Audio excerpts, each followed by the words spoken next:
Hello there.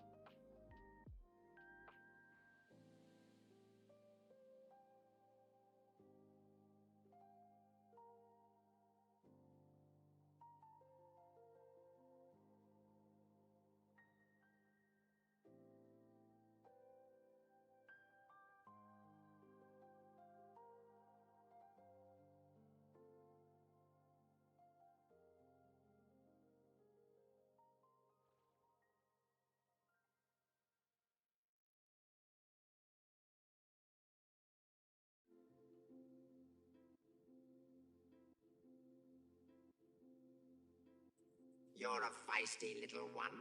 Fit him with a restraining bolt.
And with that lovely intro from Frosty Tools, here we are. Sorry guys, give me just a second while I'm buzzing with something.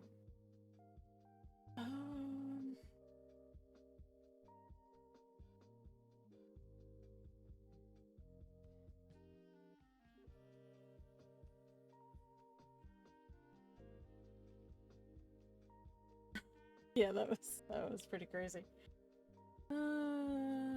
I hope everybody's had an awesome weekend. I definitely did. And I am just going to take it easy this evening. It's gonna be super chill. As the label says on the tin, we're gonna do some Lorecrafting tonight if I can get my drone to behave. I know.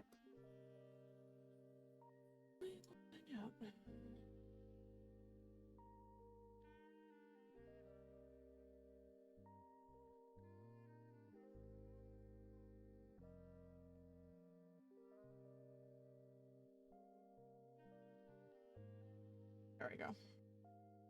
Just didn't want to show up for some reason.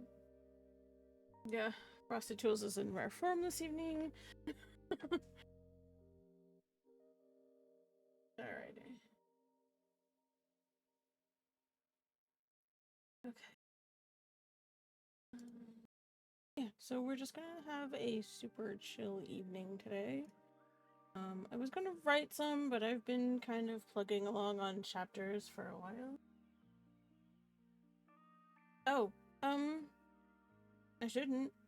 You might need to turn up the gain on your headset.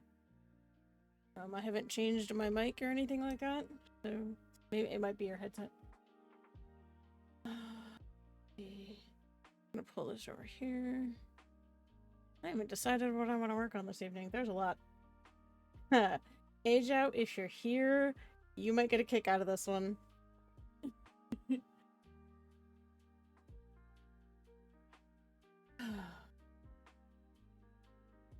I have far too much time on my hands sometimes. Also, for those who have not figured this out, I am a massive lore gremlin. So, welcome to the contents of my brain. Welcome to the contents of my brain when I am writing.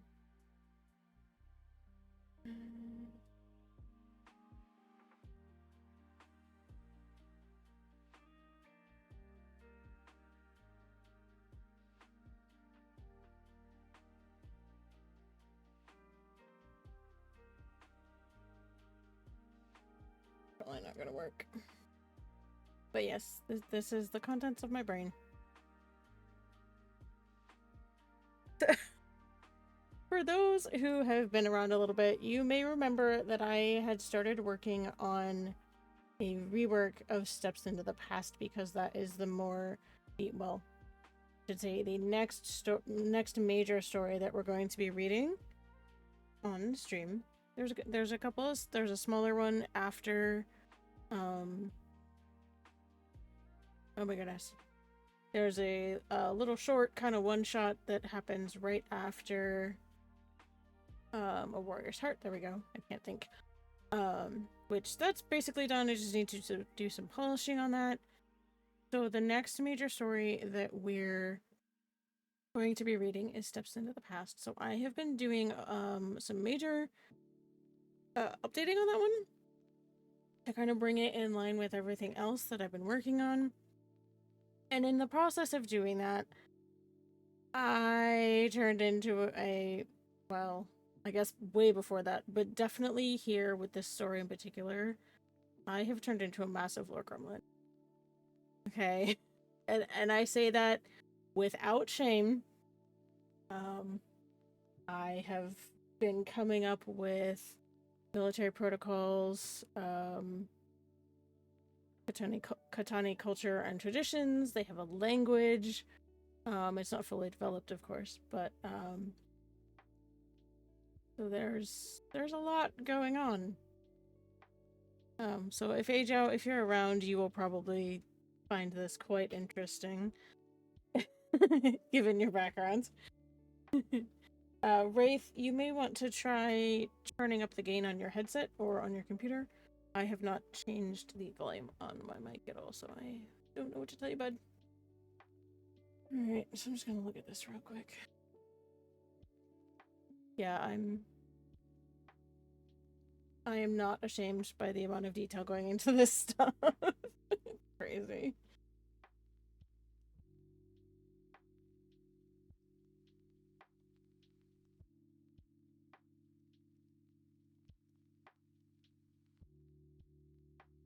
I I went totally down a rabbit hole. Or got lost in the hole in it, however you want to look at it. Yeah, I've been pretty busy. No, no, you're not. Did you try turning up the volume on Twitch itself, perhaps? I don't know. Maybe it is the headset. Hope not, because you just got it. You're very upset.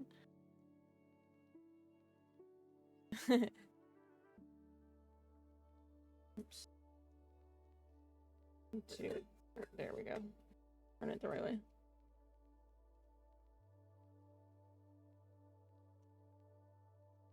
Alright. I don't know how much of this I'm going to be editing, but I'm just going to take a look at it and make sure it flows okay. There's a lot of stuff in here.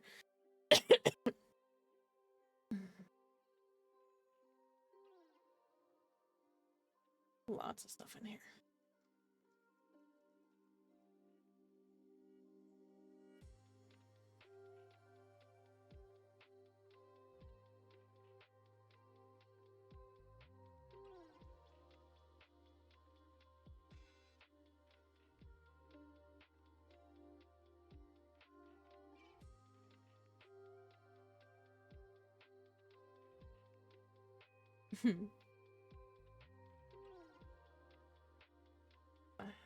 So this is, I'll have to show AJ this one later if he's not around at the moment.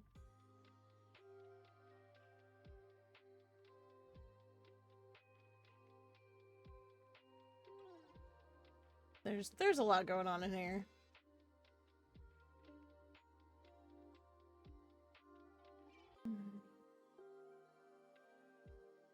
Okay.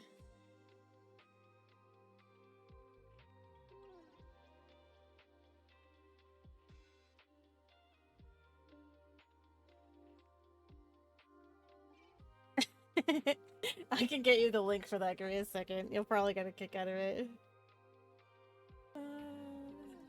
Oops, that is not what I want to do.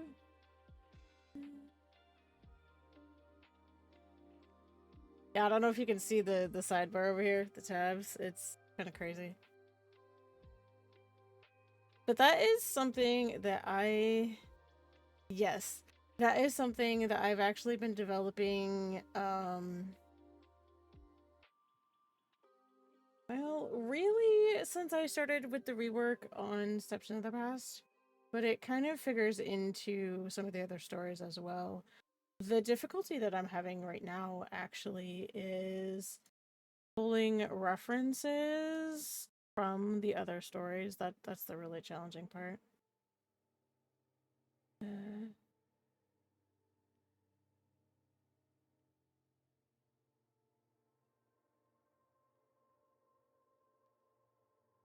Okay.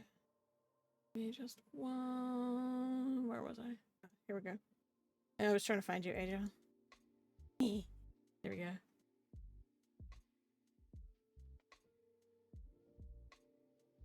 I mean, I find writing to be vacation, but you knew that about me. You knew that. I mean, it is. It is. I tossed you the link in Discord when you get a second. I thought you might enjoy that.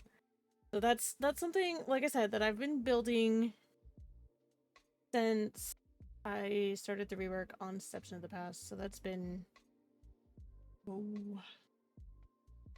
I've had it kicking around in my head for a week or two, and then I finally was like, you know, I should probably build some kind of like manual or something for this, because there's a lot, as you can tell.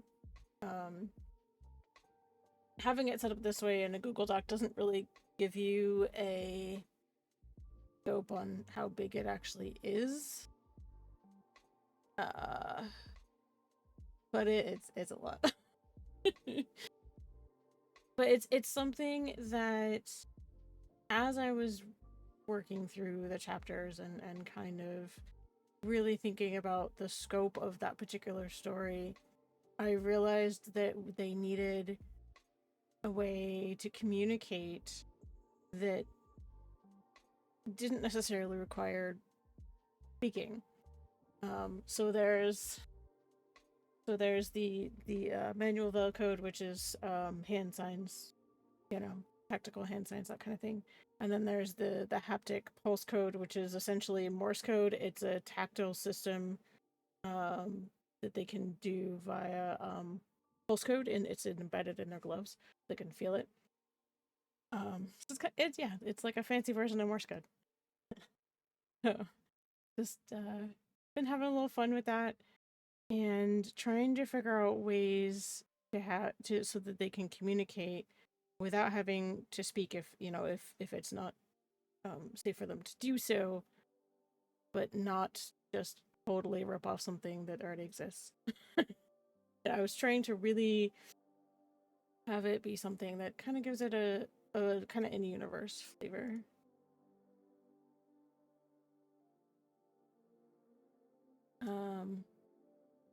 Also, I'm just gonna kind of throw this out here, but if anybody is interested in sharing a link to their AO3 or their fanfiction.net, or wherever you happen to write here in the chat, please feel free to do that, especially during these writing workshop streams. I do always try to share my knowledge and things that I've learned while I'm streaming, but also I want to leave it open for people to be able to share things that they're working on, because again, it's a writing workshop, and I really want to help people who are starting out as a writer, whether it's fan fiction or writing or novels or something like that. I want you guys to be able to share and kind of get a little bit of exposure. I may not be a big streamer, but that's okay. I really want you guys to be able to share your work here as well, whether it's writing, whether it's music. I'm always game to check out some new material, story-wise, music-wise, and I would love to see what you guys are working on.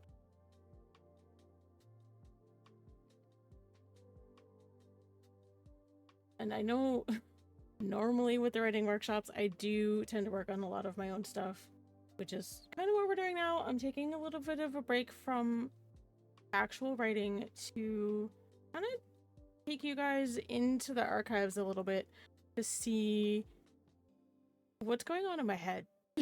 Really, that's where we're at. Thank you, Wraith. I appreciate that.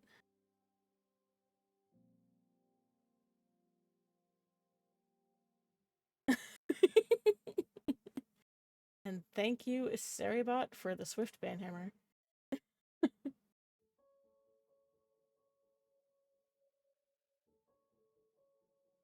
Yeah. So we are just going to spend this evening taking a look at some of the things that I've been working on behind the scenes to make the stories what they are. Very is very on point this evening. If anybody is curious and would like to take a look at the massive document that we're currently looking at, which is called the Velcode and Haptic Pulse Lexicon, you can check it out here if you want to take a look at it yourselves. Would love to get your feedback on that if you guys have some time to look at it. And if you're in the Discord, please feel free to leave comments in the writing workshop channel as well. I'm actually gonna go drop this in there. Oh.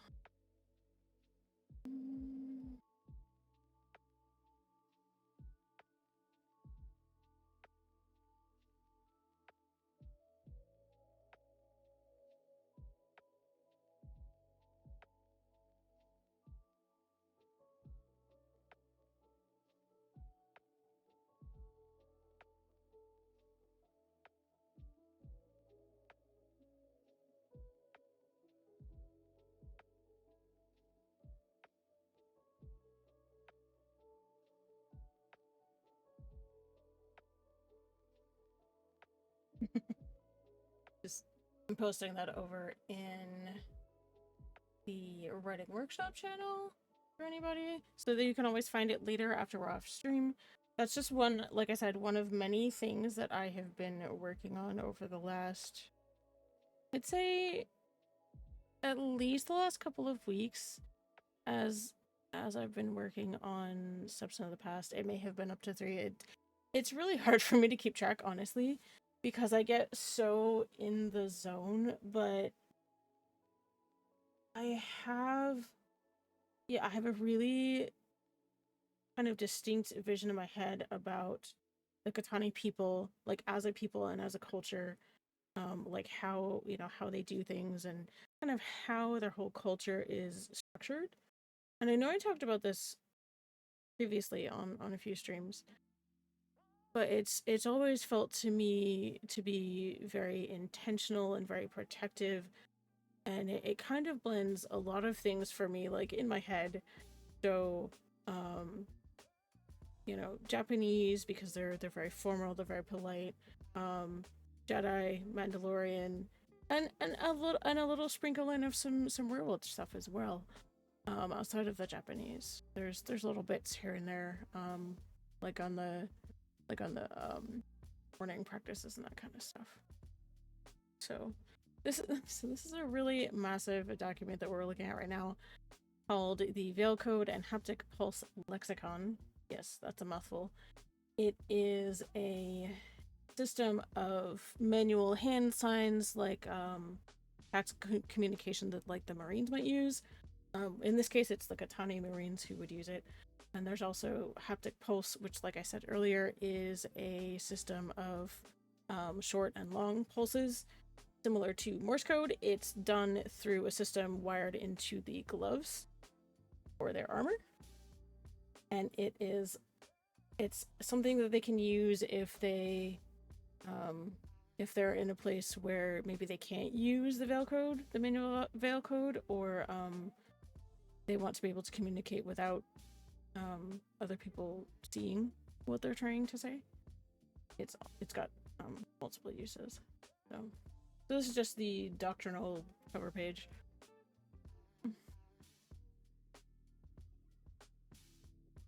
So we got some really basic stuff: movement and positioning. Yep. And I really tried to think about, I really tried to have it be things that would be common use, actually. So there's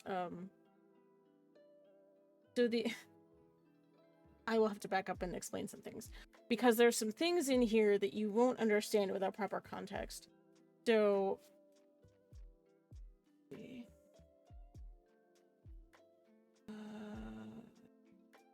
where is it?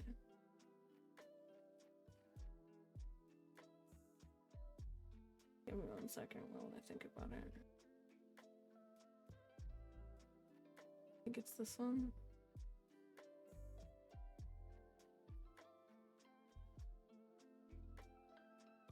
Oh, here we go. Yeah. I had to take a second, because it's, like I said, I've been really kind of drilling down into stuff. So the military veil clearance that I've developed for the Katani military, whether it's the Katani Navy or the Katani Marines, it's a system of classified tier protocol, classified access,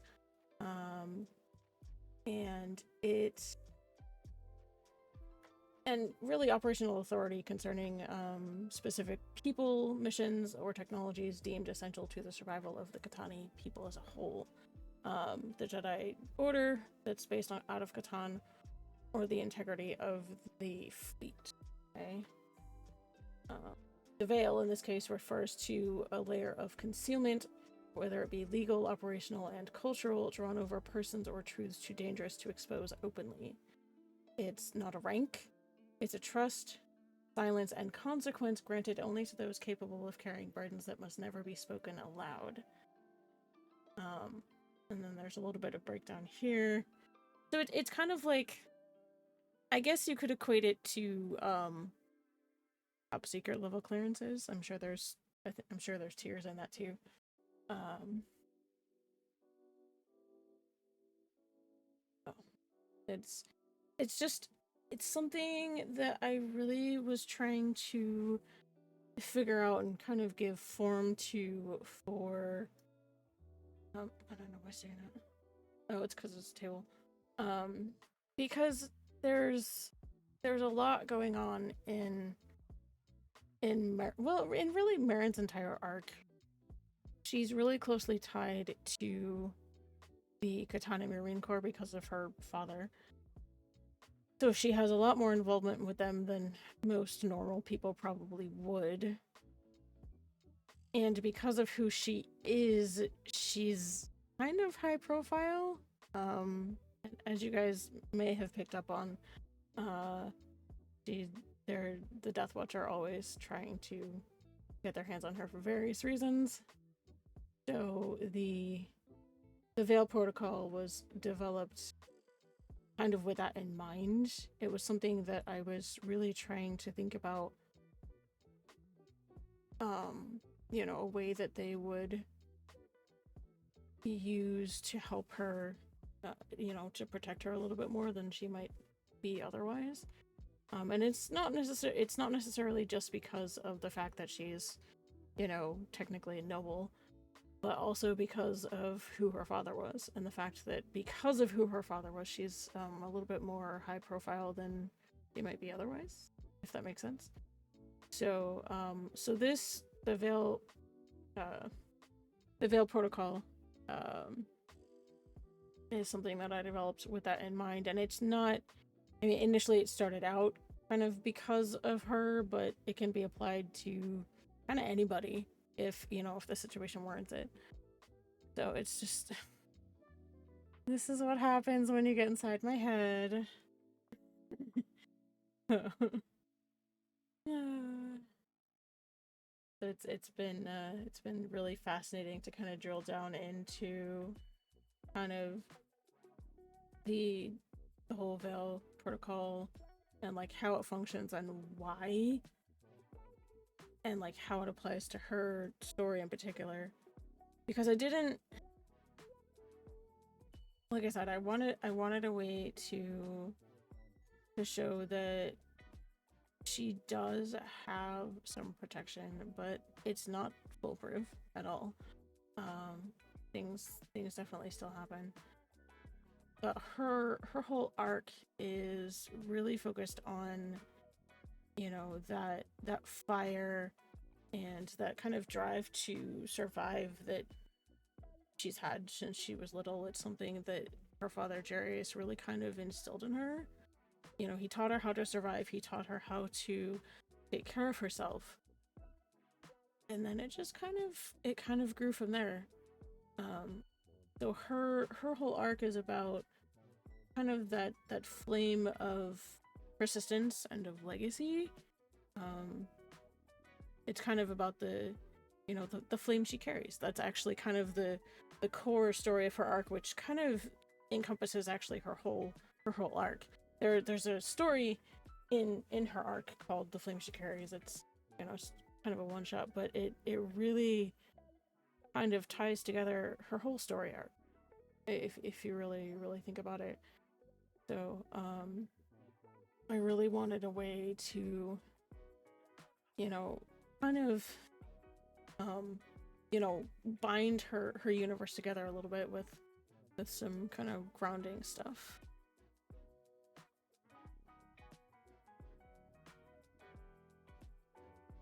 A lot of stuff.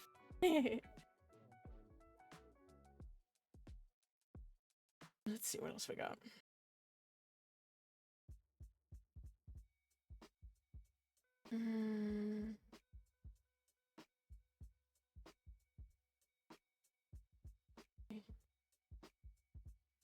No, we're not there yet. Getting ahead of myself.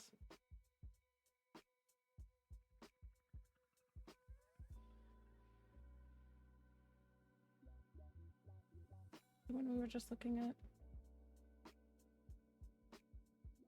Oh yeah. Okay, no, this is actually why.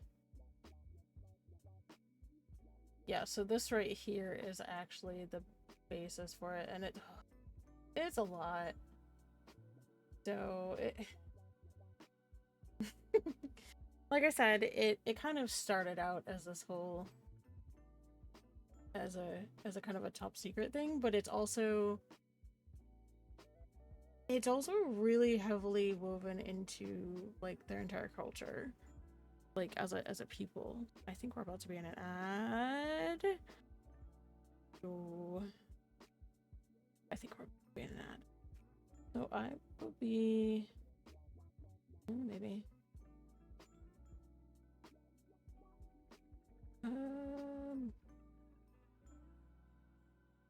Yeah, I think we're about to be in an ad, so I will be right back. Sorry guys, I was not paying attention to that.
Alrighty, there we go.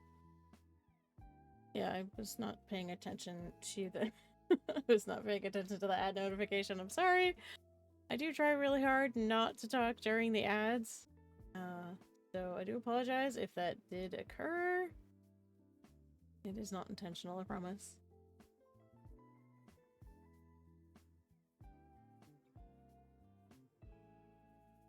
Also, just for your information, like this is the whole, like the full doctrine for Veil Doctrine. It's something that I've been working on for a while. You know, ever since I really started kind of drilling down into why it needed to be a thing in my little corner of the universe. But like I said, it's military, it's intelligence based, but it's also, you know, it's culture. It's just how they are. And it's really rooted in like protection of legacy. It really is, which to the Katani people is really important. So I really wanted a way to kind of lay that out.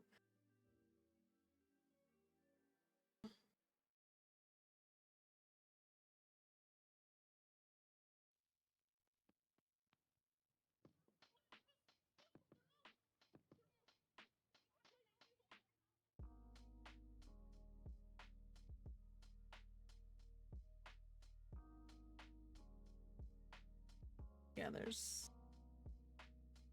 Oh, welcome back from the ads, people. Thank you.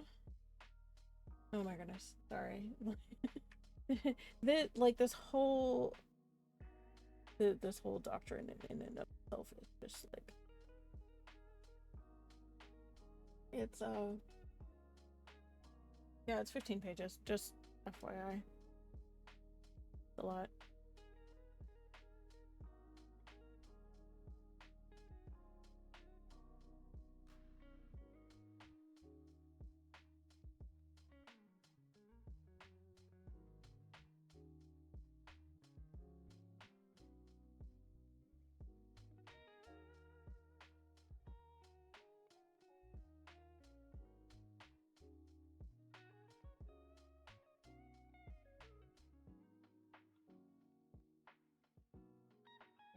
Yeah, there's actually a whole bunch of stuff in here about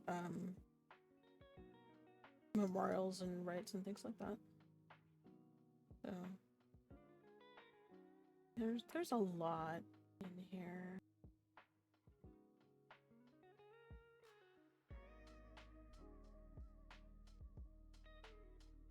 I really should like sit there and like oh dear. A lot.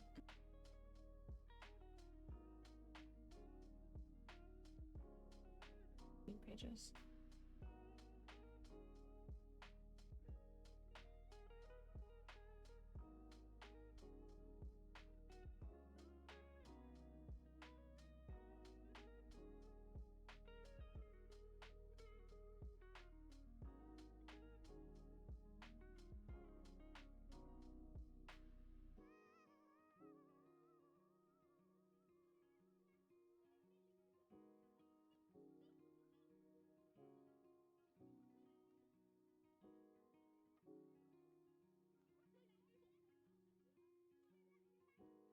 Oh, I've been trying. This is just my example stuff. I have been, like I said, I've been working on so much like lore and doctrine and stuff on like the military side that I had to come up with something just to keep it all, you know, kind of standardized. And I don't know how to keep this all straight. I really don't. Oh dear.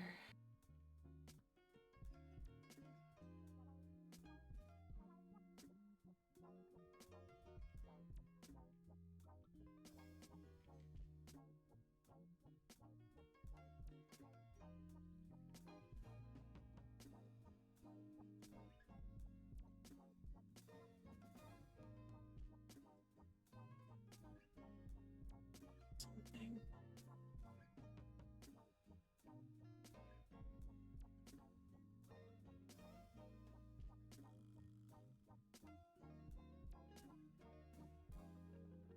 Moving stuff around. Nah.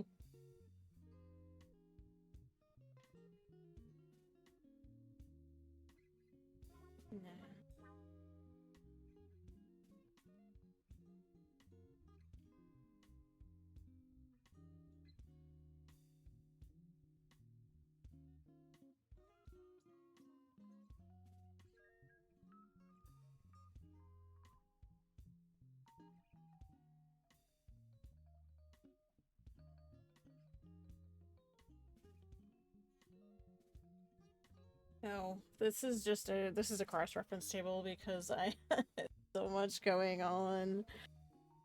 And I was trying to keep track of what it was all for.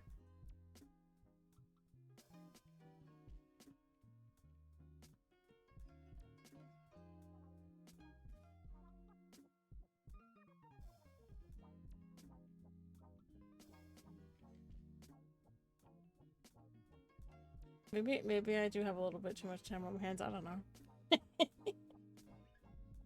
But if anybody's curious about this or anything referenced in here, let me know. I'd be happy to share some information on this. This is just maybe just a little, maybe a little bit.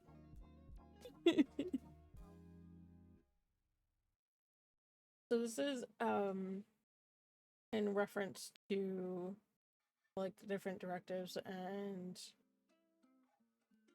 protocols that I have developed so far. You know, what they're for, and you know, that kind of thing. Because I was having trouble keeping them straight, so I just do that. Yeah.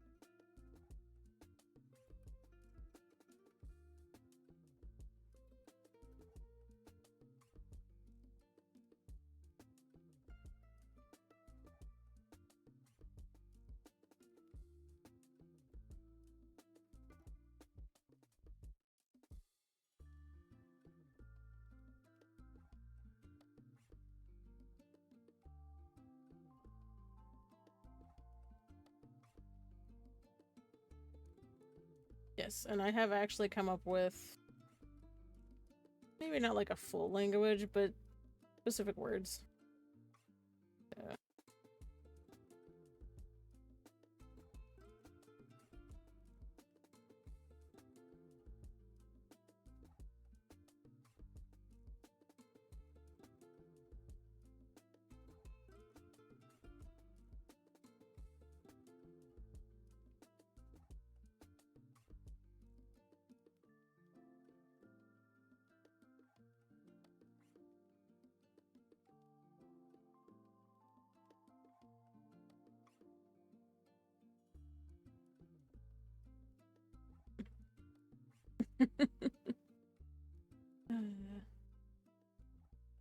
Ajo, don't act surprised.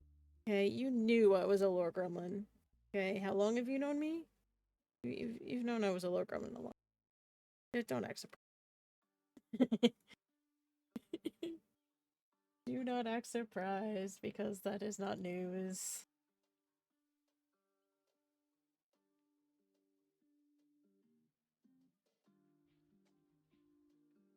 I think it really. I thought it feels like it's longer, but yes. I think it's closer to 13.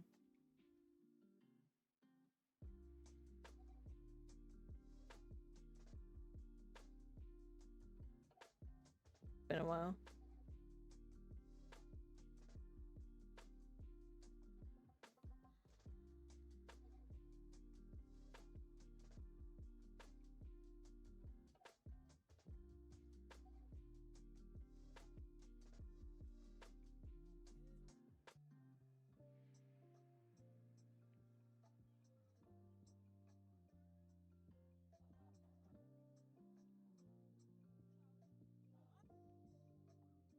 Oh my goodness, yeah.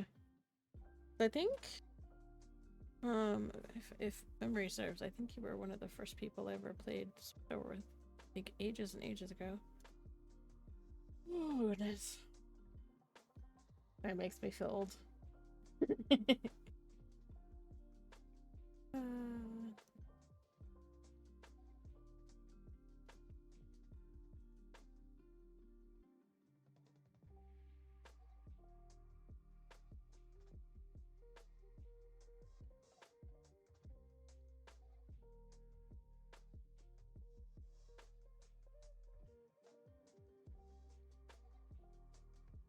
Hmm.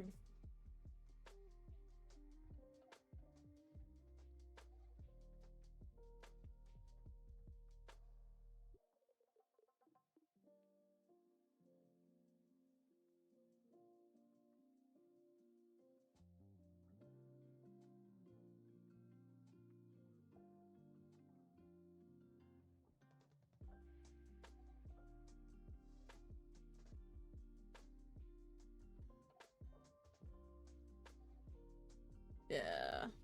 Like, this right here. This whole thing right here.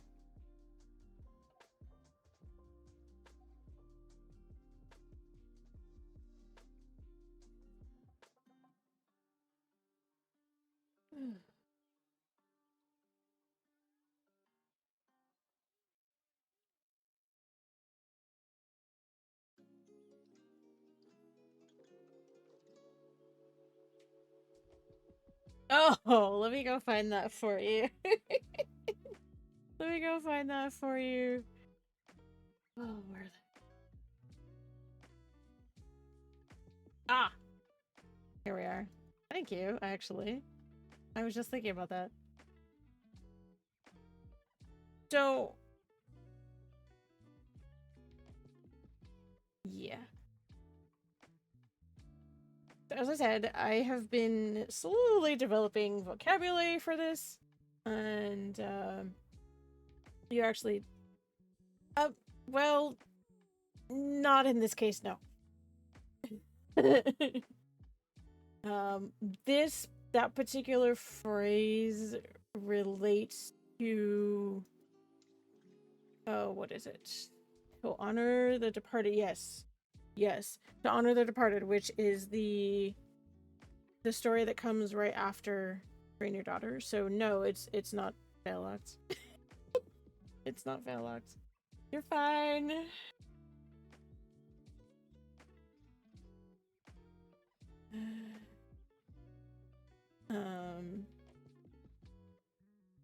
So this is our vocabulary lesson for the evening, my friends. So this is I don't even know if I'm gonna say this right. We're gonna try. Oh. They didn't give my pronunciation for it.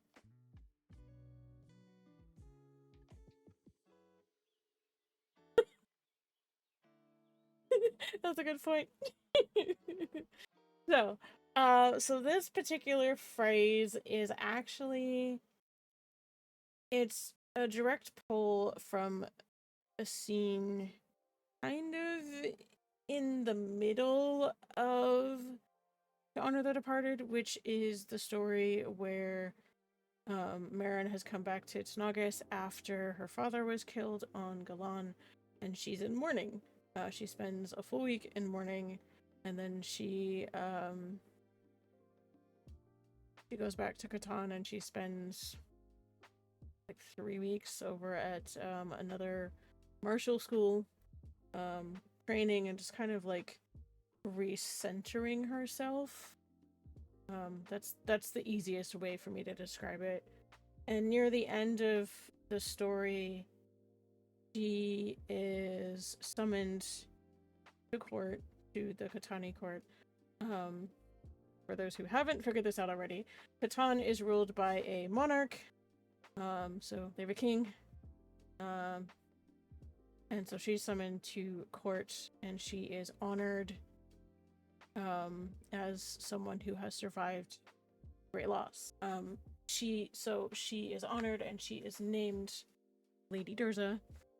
So technically, yes, she is a noble, but not in the sense of like, you know, a British noble or something like that. So she is honored at court for the loss that she has kind of walked through surrounding her father. So this phrase, Vetha Nacht Durzarai, I did actually get the pronunciation for that because I don't have it here. The literal translation of it is "carry it in silence, child of Durza," identifying her as Jerry's daughter. So let's take a look at the kind of word breakdown. Yes, Wraith, actually, I'm kind of curious how he would know that. They haven't even met yet. So let's look at the word breakdown. Okay. So Vetha, which is from the older Katani root Vaith, meaning bearing, posture, or presence, held with intention. In ceremonial usage, it implies carrying of identity, not just physical posture. And this is where we come back to, you know, everything in Katani culture is layered.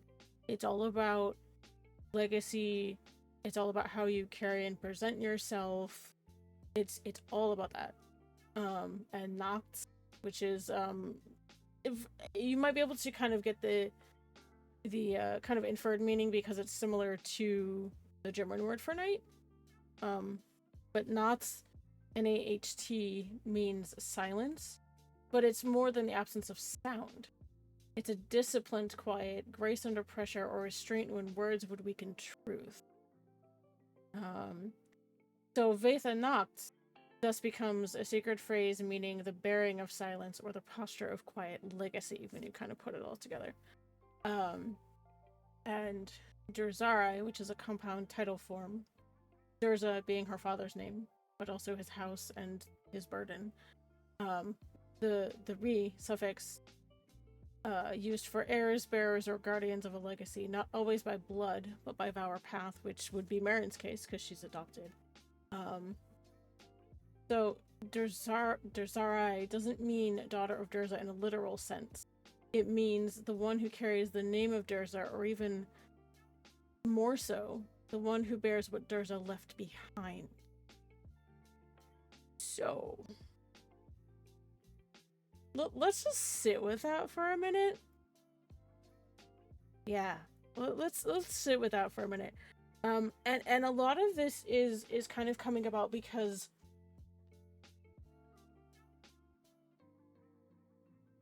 I mean, yes, you could kind of interpret it that way. You could look at it that way. But let's kind of think about that for a moment, because especially with all of the work that I've been doing to kind of expand her stories, this like it just kind of like, man, I gotta take a deep breath because this whole concept of like the bearing of silence and the carrying of legacy, it's powerful, because in Katana culture, like, yes, you're the daughter of whoever, whether you're by blood or adopted or whatever, but so it's not just about whose family line you're from. It's about how you carry yourself, you know.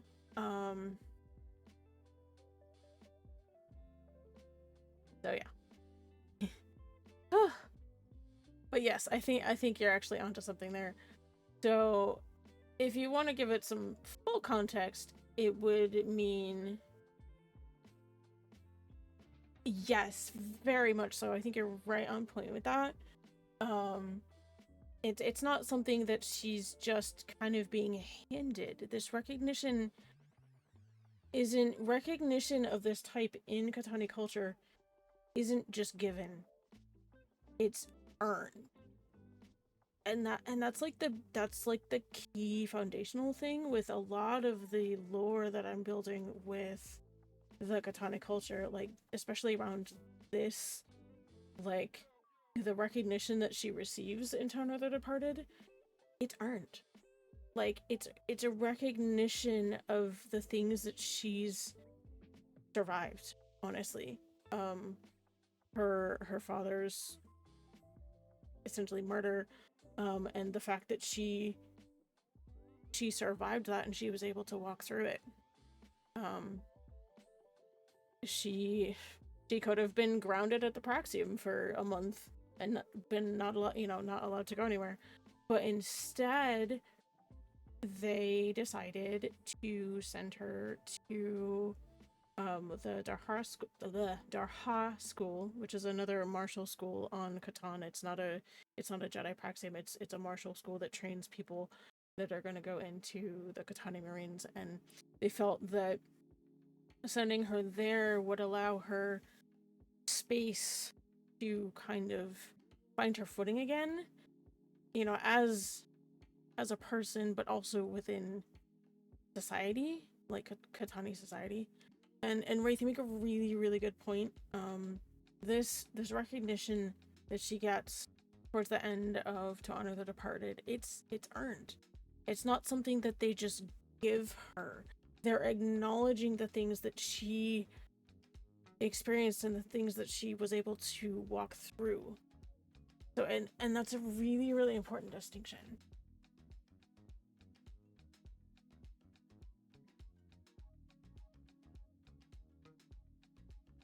So sorry. Yeah. So that's my little lore tidbit for the for the time being. But yes, that is.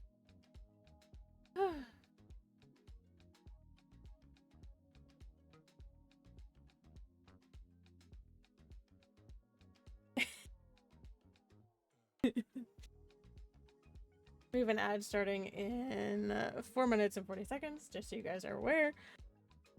My ads they are a minute and a half, so if you need a drink, need a bio break, need a snack, anything like that, please feel free to go do that.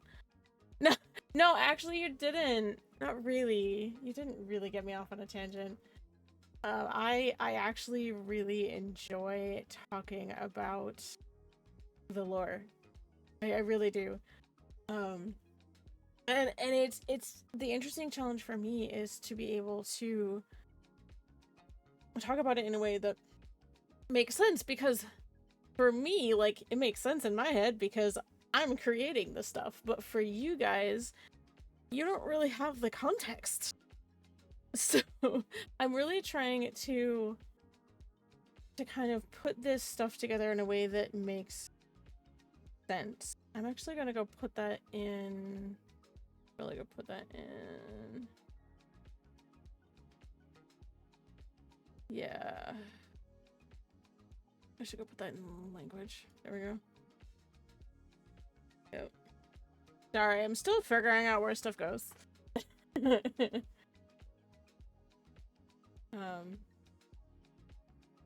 No, but that was actually a really great question, because that particular phrase, it really drills down into like Marin's identity, especially especially after to honor the departed, and once we get into I think like even Age of Darkness, A Warrior's Heart, definitely into those stories there, and to a point into Steps into the Past. But that's once we hit Steps into the Past, she goes under she's under veil protocol, so she can't carry like her memorial braid or things like that. But this particular phrase right here, it really kind of solidifies her whole identity, especially at that particular point in time, because she's so tightly woven into her father's legacy at that point. She doesn't really had the opportunity to kind of forge her own path yet. She's getting there, but at this point in time, when this phrase becomes a thing, she hasn't really had the opportunity to forge her own path. So thank you, Wraith, actually, for that question, because that's something to me that was just really, I felt that it was really important for the story. I can't even tell you how many drafts of that scene I went through. Oh my goodness, too many.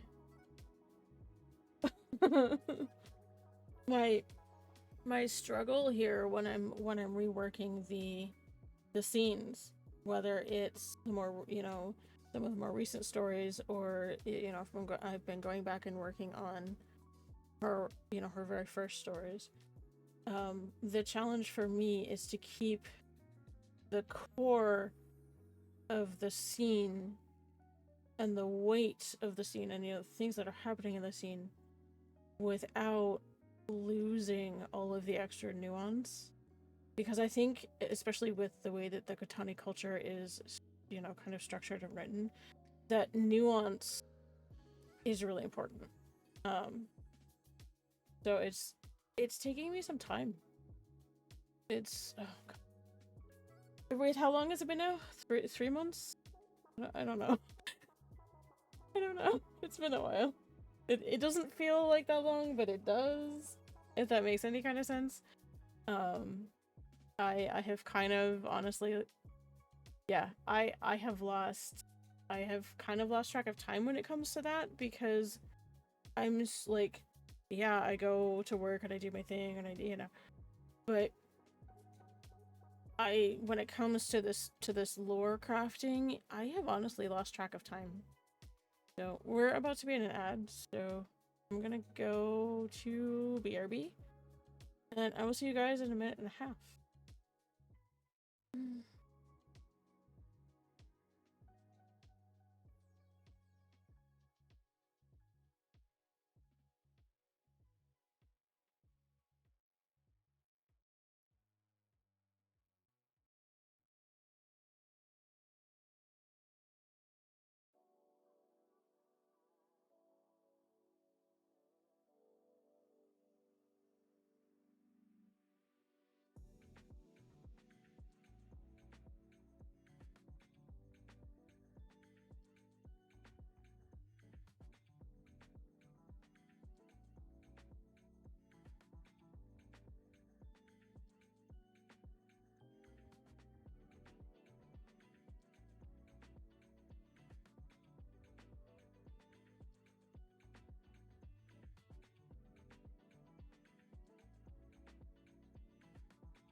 Alright, friends, we're back from our ads. You guys had to sit through those. I'm glad you're still here. I appreciate you.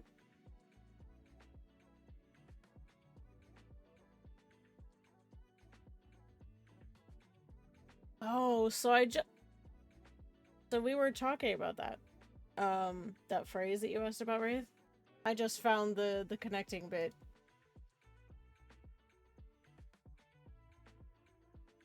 Okay.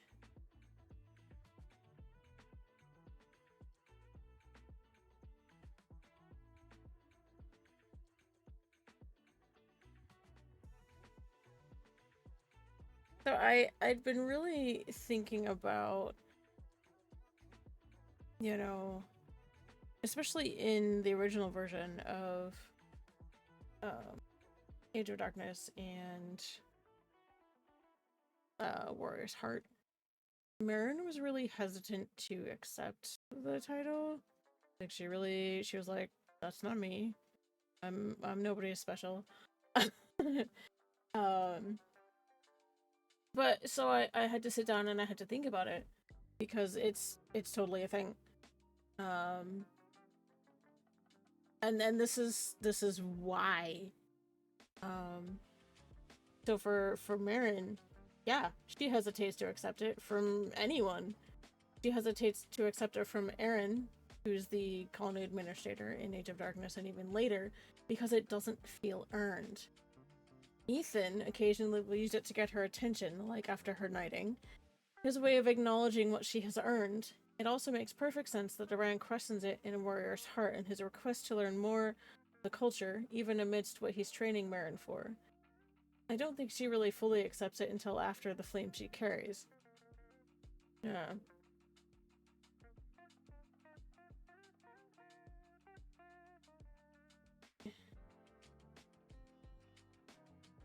The title of Lady Dirza should mean something. Should remain something whispered before it's spoken aloud. And to honor the departed, her recognition at court marks the first public bestowal. Likely a formality, ceremonial and perhaps symbolic more than personal, which is true. But Marin's hesitation grounds it. She stands quietly as it's spoken, perhaps unsure whether to correct them or accept it. She doesn't correct them, but she doesn't repeat it either. And to honor the departed, the court addresses her as Lady Dirza after her demonstration, likely introduced by Andrea or the king himself in a tone of respect and continuity. She's unsettled by it. It feels distant from the ashes that still settle on her skin. In Age of Darkness, Aaron uses it sparingly and sincerely. She still flinches. To her, it feels borrowed. Aaron might say gently, "You are his heir, Aaron, not only in blood." In a warrior's heart, Aaron's questions give the title fresh tension. He doesn't mock it. He just doesn't understand it. And in training her, the title feels at odds with the pain and the fire that she still carries, even then. And in the flame she carries, this is the heart, this is the crucible. Here, she begins to see the title not as a crown, but more as a vow. It's not something given, but something chosen, something earned.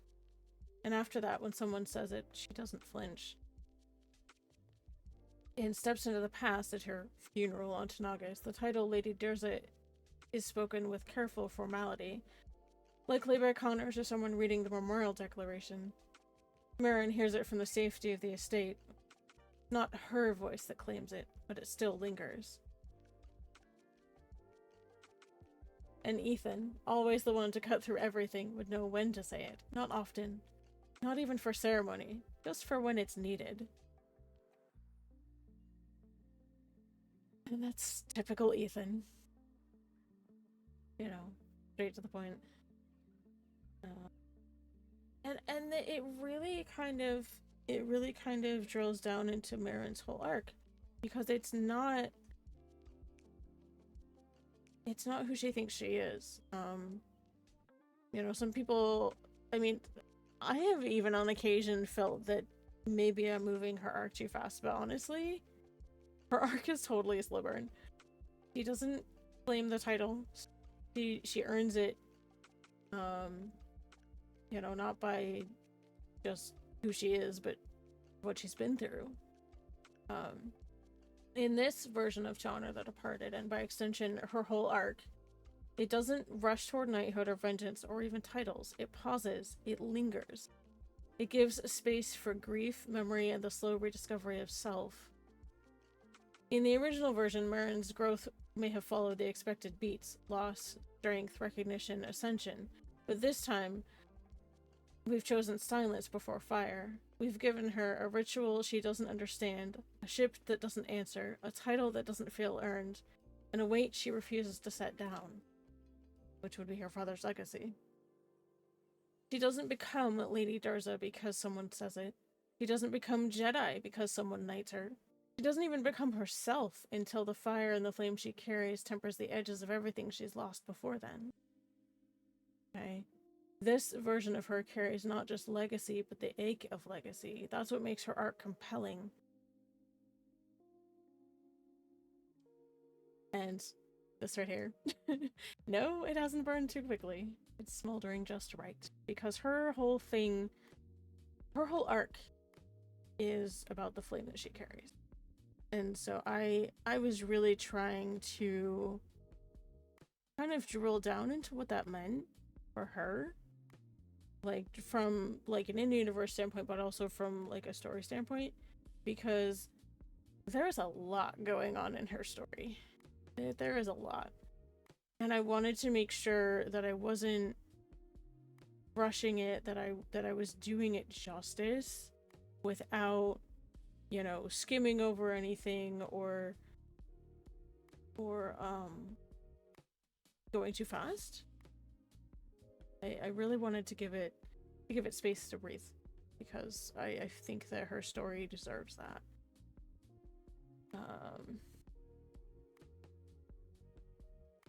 Oh, this is another related thing. Okay.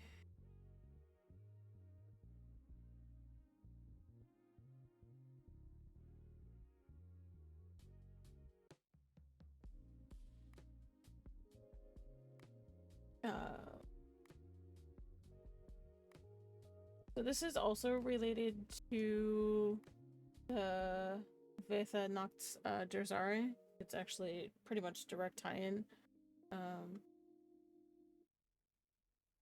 So like I said, I've been developing a language for the Katani called Atashir. And people would have a ceremonial name, you know, that might be used instead of their actual name, because it is more directly tied to like who they are as a person, if that makes sense.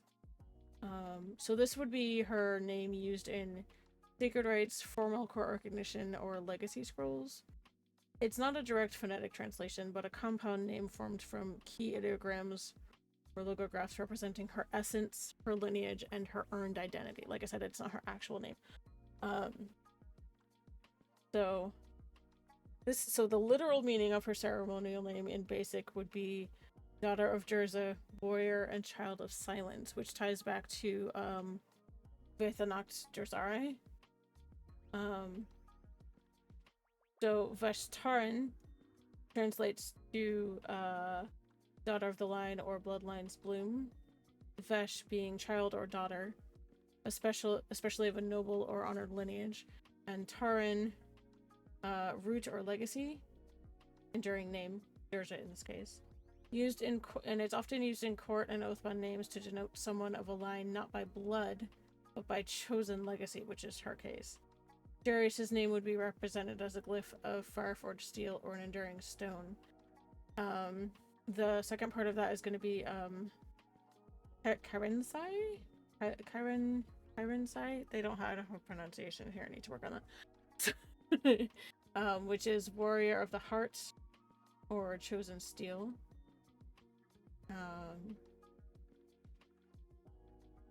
So Kyren is warrior, or chosen burden. Sai is talks about the inner flame, the soul, or the will made manifest. So it means that this person is not simply a fighter. It marks her as someone who bears grief without surrender and chooses to act. It's often reserved for elite Darha or honored Jedi.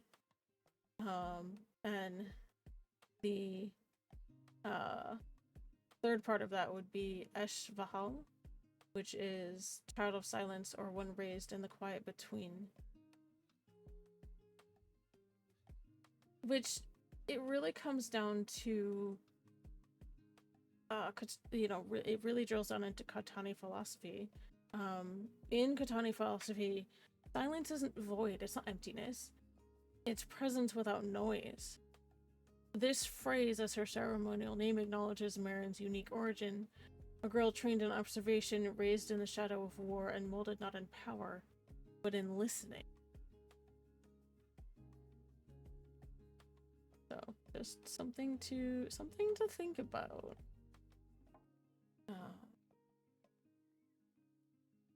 Like I said, I have gone down a massive lore rabbit hole.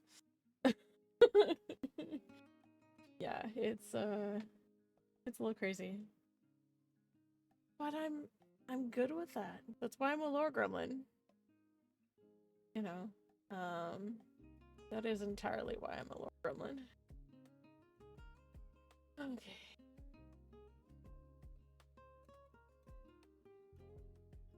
What else do I have in here?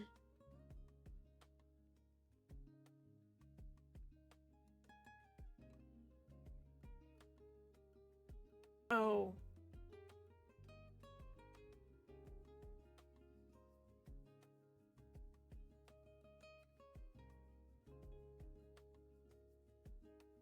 That was just me trying to like come up with a language. Oh man. Still working on it.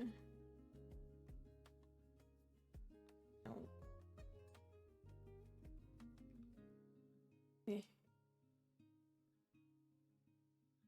Yeah, I'm still working on it.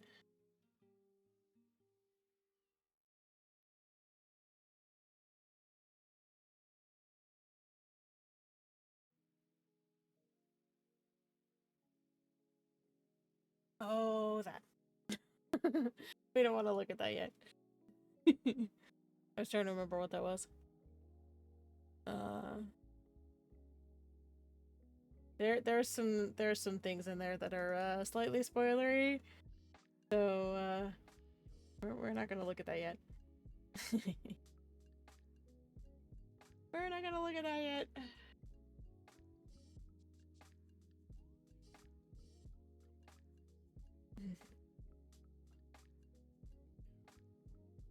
But I have been slowly coming up with words for various uses because I feel like it gives more depth to the story. So this particular word, Haranya, it means sensei or teacher. So I wanted something that was a little bit more kind of like in universe. So this is what I came up with, based on, you know, everything that I've developed so far for Atashir. That's kind of what they came up with.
Nothing wrong with my comms. What are you talking about?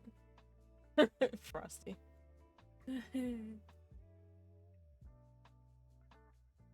Alrighty.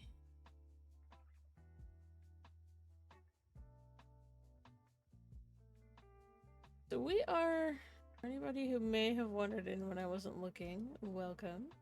We are having a chill evening today and just kind of diving down a little rabbit hole. So feel free to hang out. Because that's what we're doing.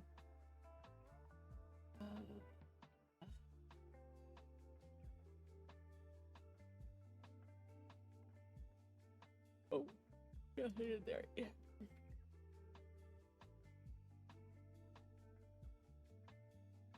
No.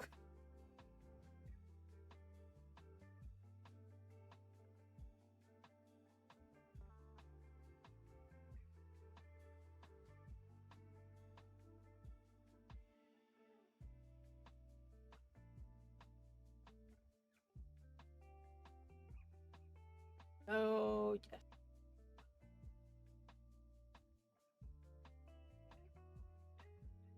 You guys were here when, the couple of times that I was working on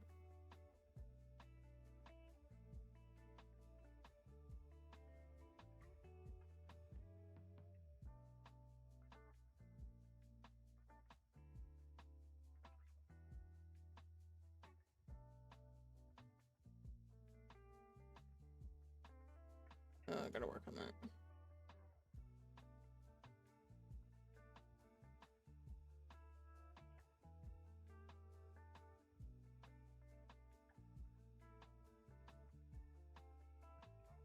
That's gonna be weird.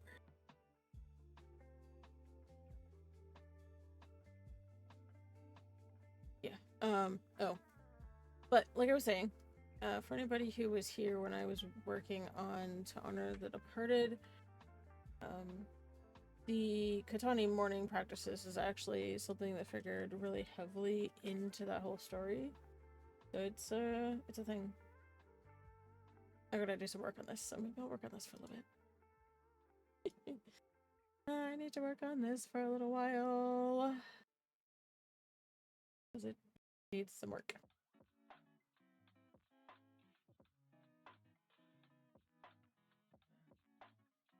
Okay.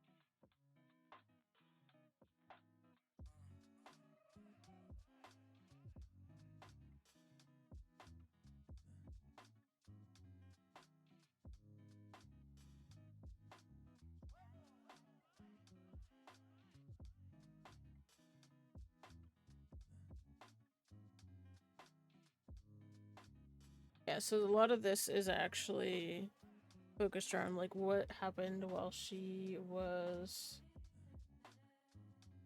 at Darha and, you know, while she was in mourning.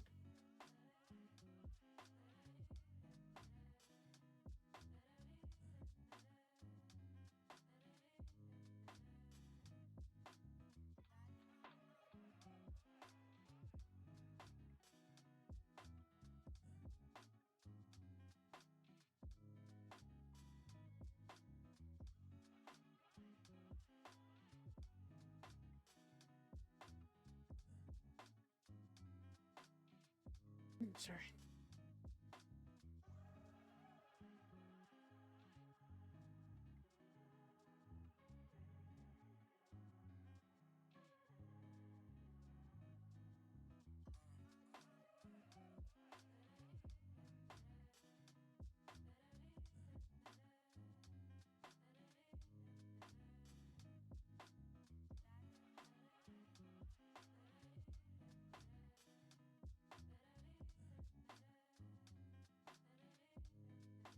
Oops.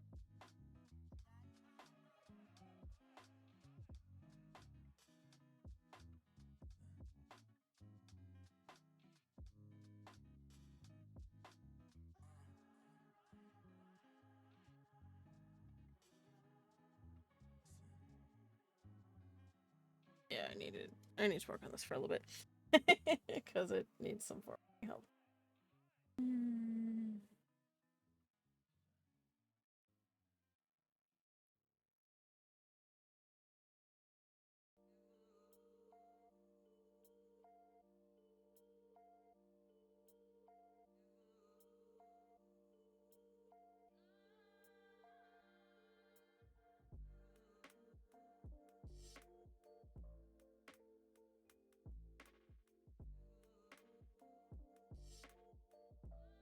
Nope. Dang it.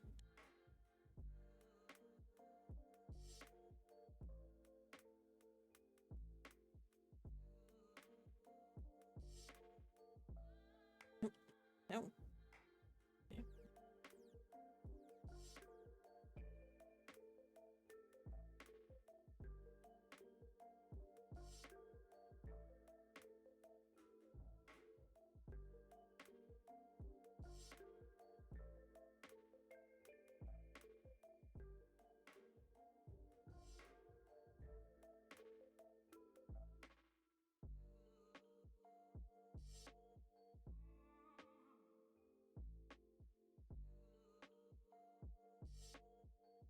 Okay.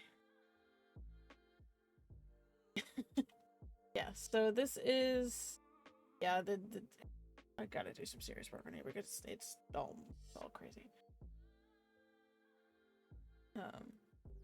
I like to use the headings in Google Docs because it helps. You can actually helps navigate that way. I'm just doing a little bit of housekeeping in here for a while. We're gonna hang out here for a bit. We're gonna hang out in here for a bit.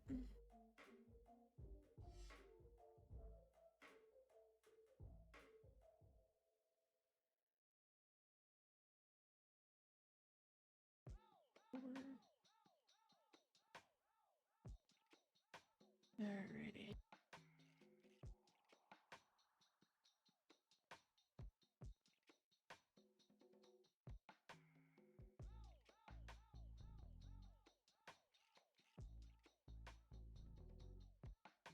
We have an ad starting in just under 5 minutes.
Yeah. So it's going to take some formatting to deal with, but you know.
guess we have jazz today.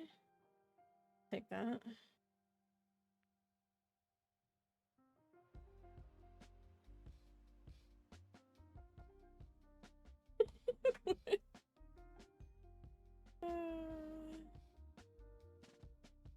I guess we have jazz today.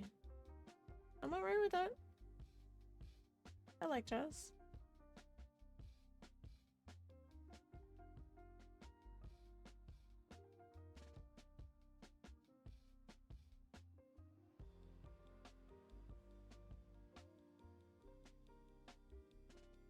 We have an ad starting in... Oh, we're in an ad right now, actually. Yep.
There we go. Welcome back, friend.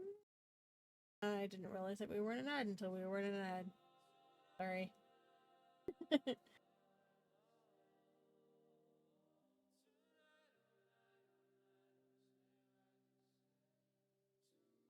if this will work today.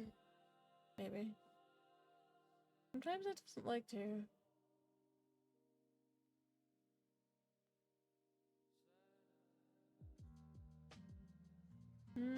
I guess not today.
Hmm.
Oops. What I want to do.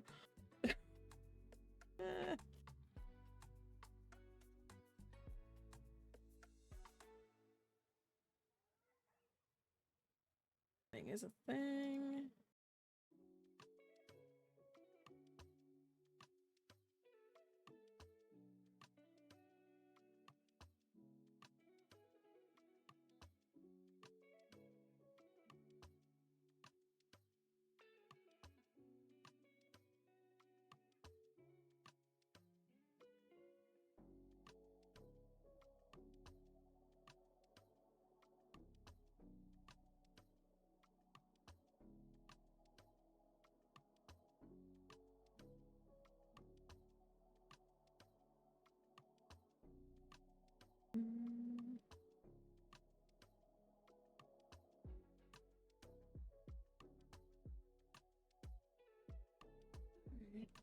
That's some quiet stuff.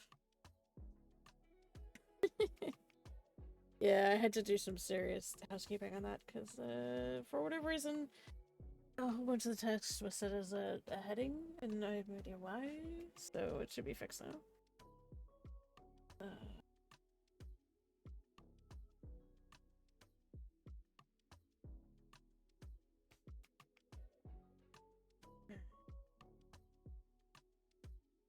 Oops, I just closed that.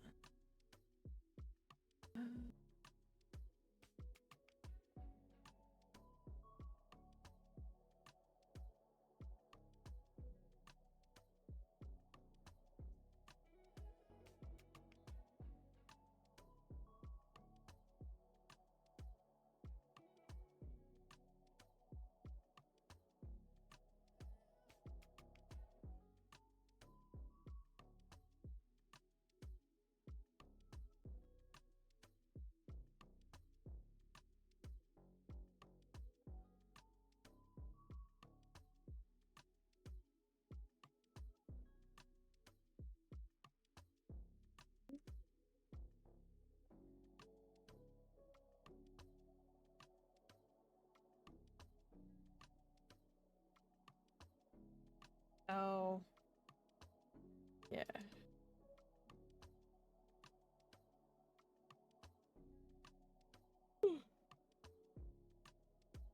We were talking about morning practices, and this is one of them actually. It's the memorial braid. That's another one of the things that I developed while I was working on To Honor the Departed, which that wasn't a super long story.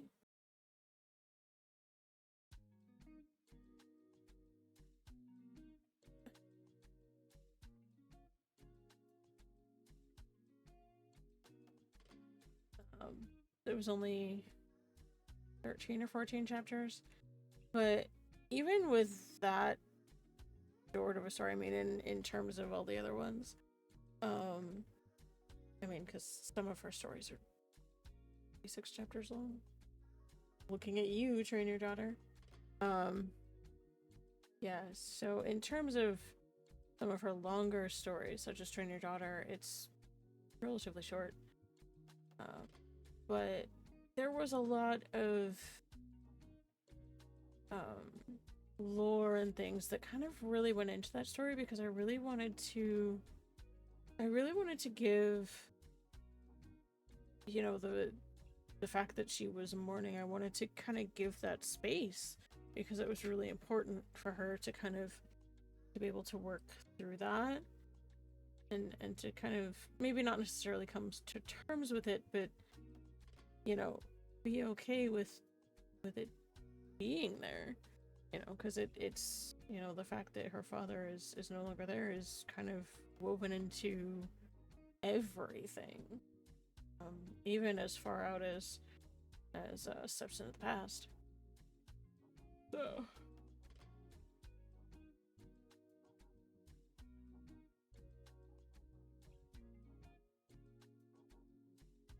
So this so I just wanted to kind of give that the space that it deserved, and as I was kind of working through the chapters, this is one of the things that kind of came from that. So this is the memorial braid, which is a braid that they can wear to kind of it's an act of remembering, yeah, the quiet remembrance, or the braid if the remembered one. So it's not simply about grief.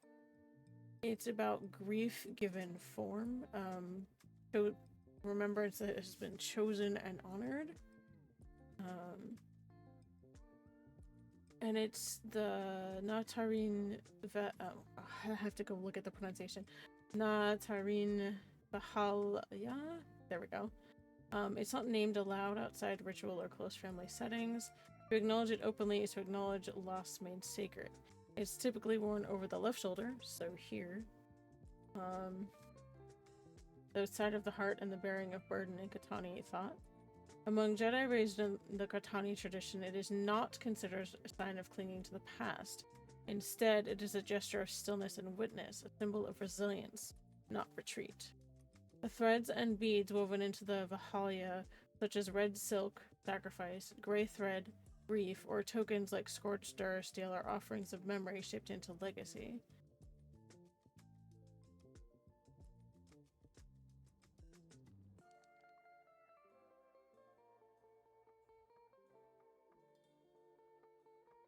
And it's it's a lesser known but deeply personal tradition observed in select Katani families and among certain Jedi and military circles. Distinct from ceremonial braids or honor cords, it's worn in private remembrance of loss, survival, or transformation. Often placed behind the left ear, the braid is not associated with rank or formal rites, but reflects a deeply internal journey. And this is very true in Marin's case specifically. It's intended for private observance. Unlike the right side ceremonial braids noting apprenticeship or warrior status, such as the Padawan braid, the left side memorial braid is typically unspoken, passed down through familial or personal mentorship. To carry the memory of someone lost, a trial survived, or transformation undergone, it is a braid of remembrance, not of status. Most commonly seen in the southern provinces of Catan and among those trained in older Darha or survival traditions, its use among Jedi is rare and usually adopted by those with strong Katani ties, such as Marin. So there's a lot of different things that you can kind of attach to this memorial braid, and I'll have you know that I did actually test this for proof of concept. I did. And it is completely viable. So I did test for proof of concept. So, It is totally viable. Just if you guys are curious. So.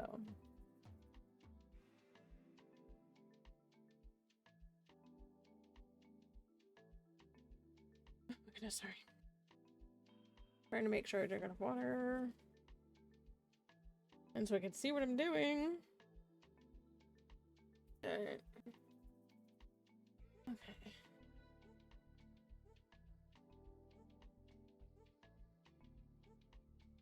So I have actually, I spent a lot of time kind of thinking about this and how it might kind of apply in Marin's case. So that's why this is 6 pages, right? So there's general Katani Memorial Blade, and then there's a section specifically for Marin's, because hers is, you know, hers is a whole thing. So. As noted above, it's always behind the left ear, symbolizing what is carried close but never declared. There are several core elements which may vary by the individual or family.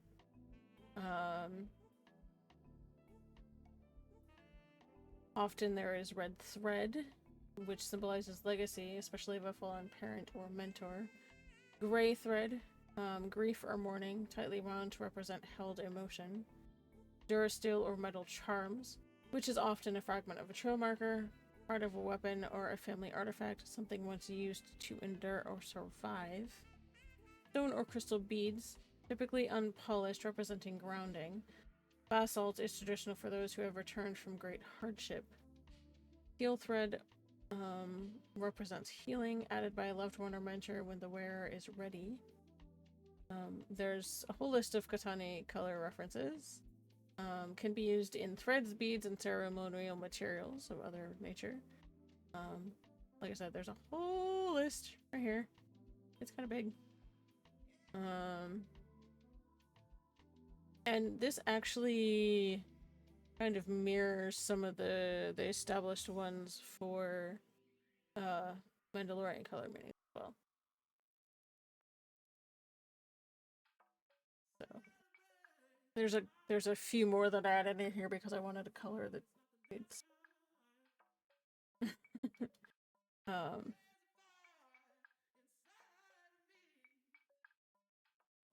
There was a couple that I kind of added in here while I was also working on To Honor the Departed, because this kind of came about slightly before I started working on that.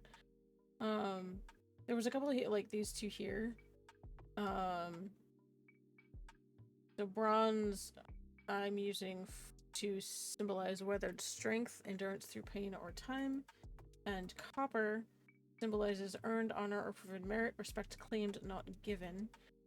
Those in particular are specific to Marin's case because of the things that she's just been through. So, and I did some kind of extrapolating on some other ones too.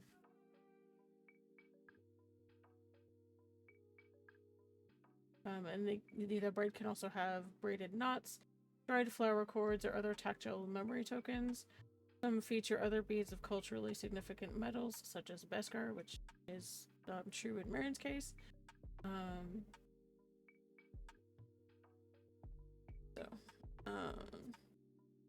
In addition to the traditional threads and woven silk, the Natarin Vahalia, the Katani memorial braid may incorporate memory beads in place of or alongside threads. The color meanings are the same.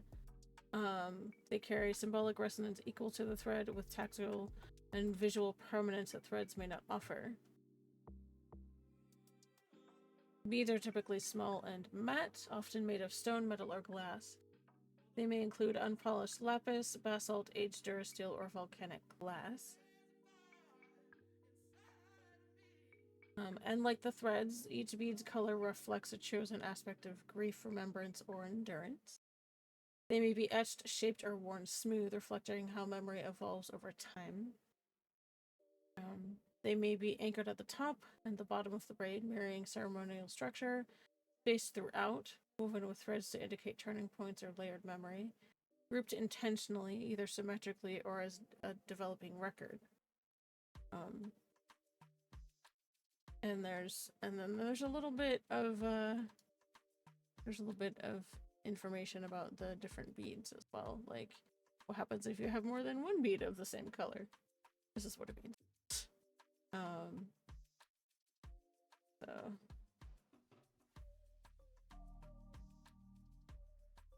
and the colors stay the same because they mean the same things.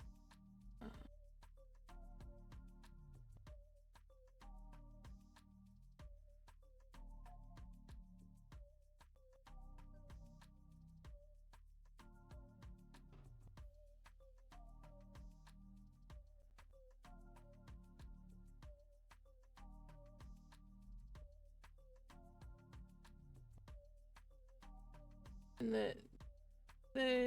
the really interesting thing for me actually about incorporating the beads was it allows the braid to function not only as a living memorial but also as a ledger of the spirit. Something carried close, never flaunted, but always present. Each component is a choice made in silence and remembrance of losses or things endured. You know, and it's kind of got its whole kind of I guess mythos is the word. Yeah, it's a thing. But like I said, I have actually tested this out myself to make sure that it was viable, usable, and it is.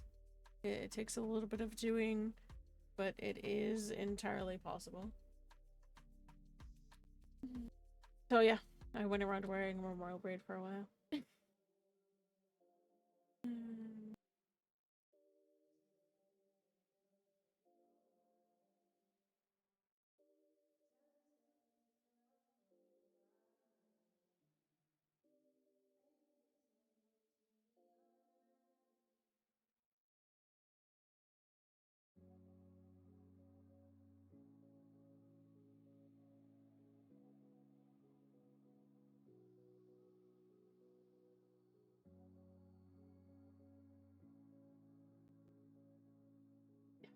And this is me being a lore nerd again. This is Marin's version. Yeah.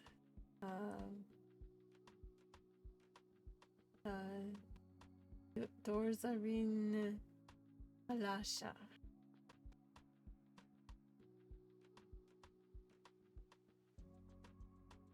Yeah.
We have an ad starting in just under 5 minutes, guys. Okay.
I've been busy.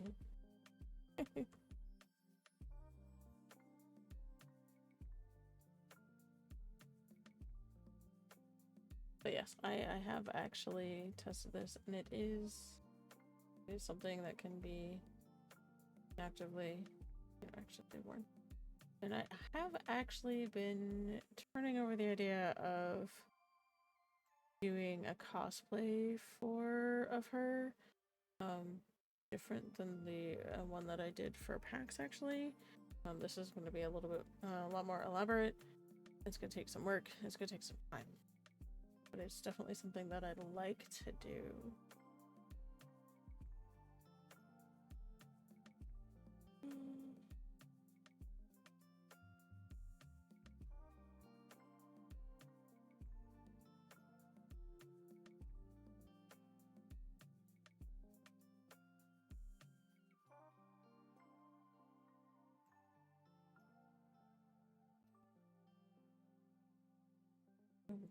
Just do.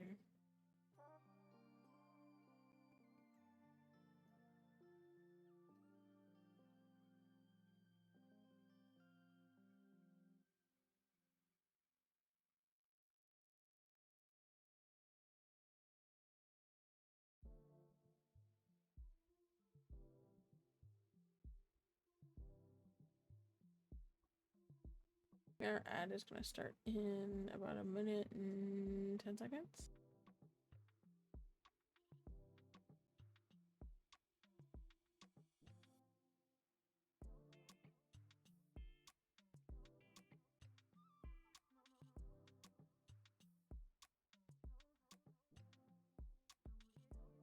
That's not what I want you to do.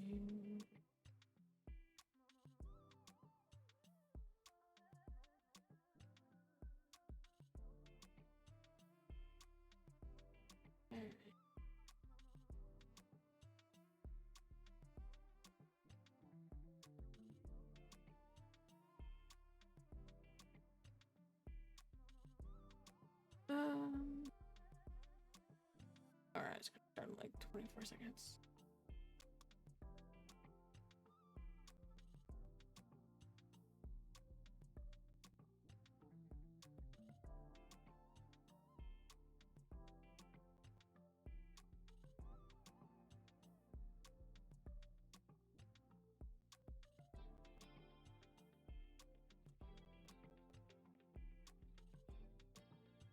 We will be right back. We're about to be in an ad, friends.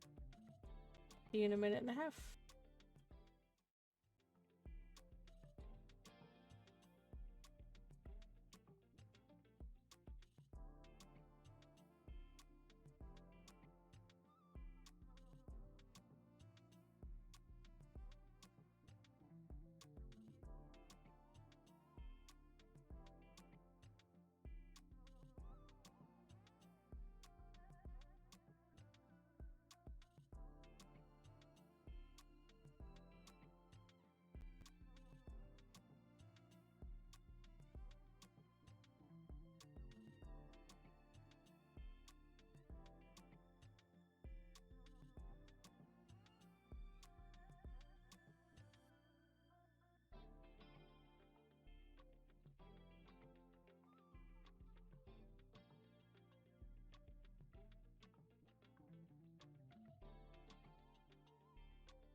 Alright, friends, so we are back.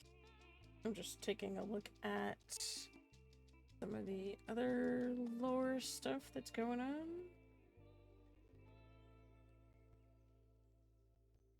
Yeah, I have a little bit too much time on my hands. Maybe. Maybe just a little.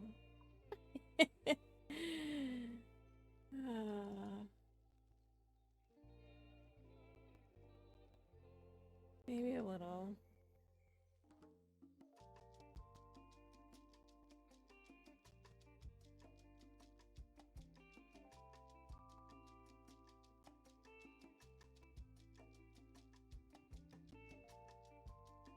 All right.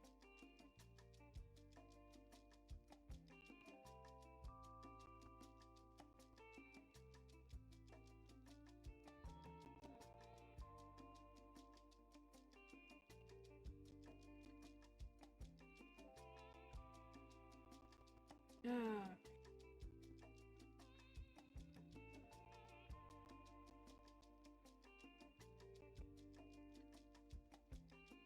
Yeah, don't get me started on how much stuff is in here. Like, it's nuts. It's a little crazy.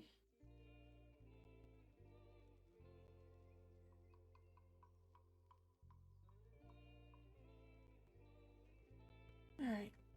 I am starting to really zone out. So I think that I am going to call it here for the night. I do appreciate each and every one of you who was here with me this evening. Like, it's been really low-key tonight, and I think I really needed that. There's been a lot going on.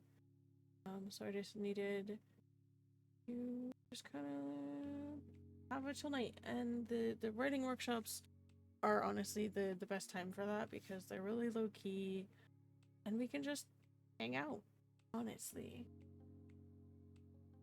So I thought that would be a really good thing to do tonight. I'm gonna take a look at who we can go say hi to. Let's see.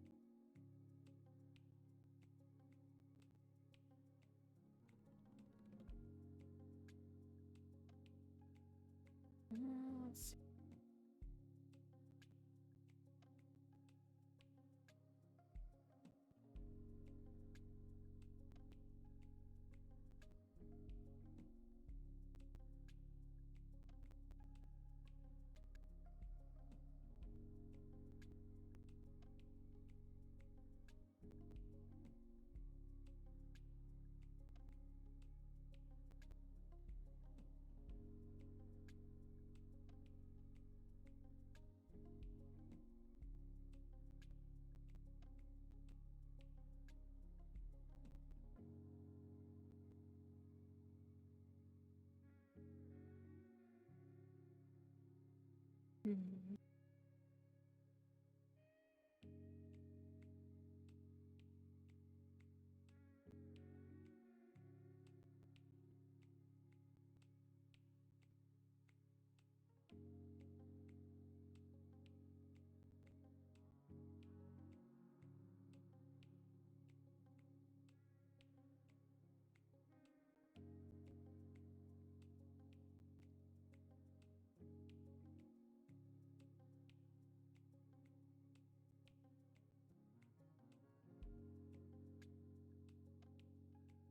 Wait just a second.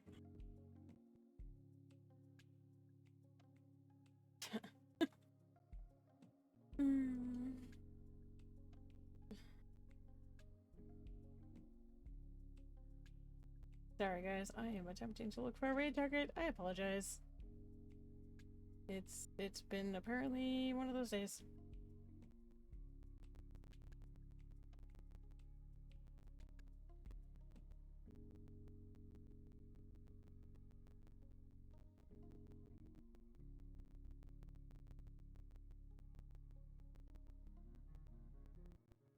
You know what? Yeah. I know what.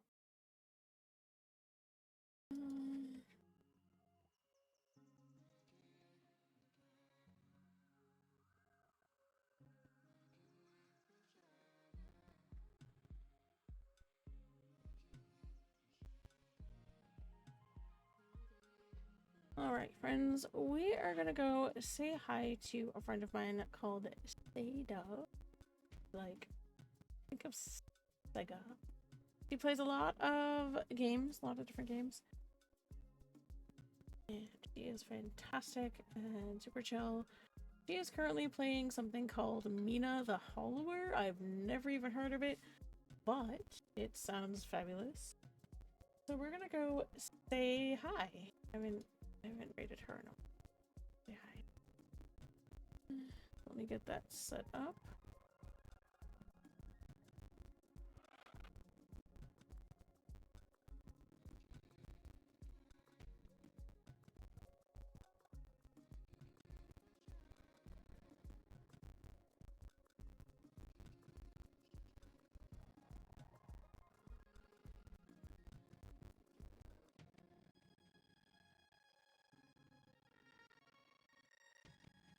Just getting that set up. Give me just a second, friends.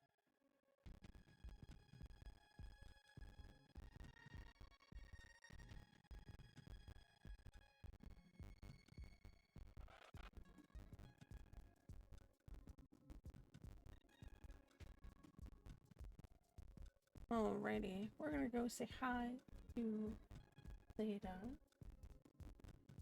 Hope you guys have an awesome evening. I had a really chill stream tonight, and I'm really grateful for all of you being here. I think I really needed that tonight.